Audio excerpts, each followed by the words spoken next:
আসলে বলতে কথা না, এই দাবিটা প্রথম থেকে বাচ্চাদের ছিল।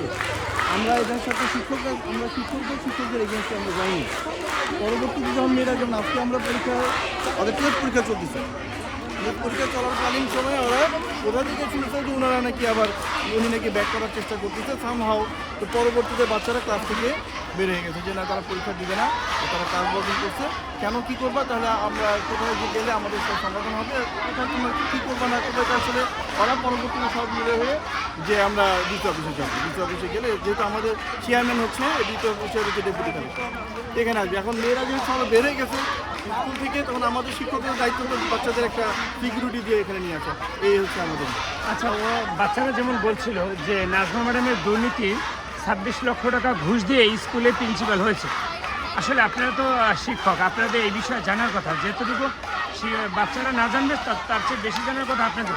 আসলে এই বিষয়টা আপনি কী চোখে দেখছেন যে আসলে কি উনি ঘুষ দিয়ে এই স্কুলে প্রিন্সিপাল হয়েছে?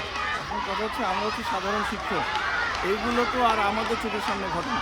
আমরাও শুনেছি যখন এই ঘটনাগুলো ঘটেছে, তখন আমরা শুনেছি ব্যাপারগুলো যে আসলে এই ধরনের, কিন্তু আমরা তো নিজে থেকে দেখি না যে এই জিনিসটা হয়েছে।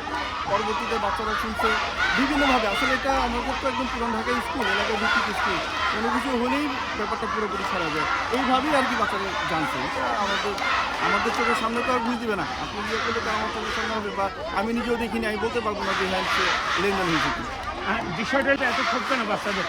এটা আপনার বাচ্চাদের কিছু জিজ্ঞেস করেন, সেটা আপনি দেখলে ভালো হবে। এটা আমরা টিচাররা এখানে এইসব সাথে জড়িত না, আন্দোলনের সাথে কখনো জড়িত ছিলাম না।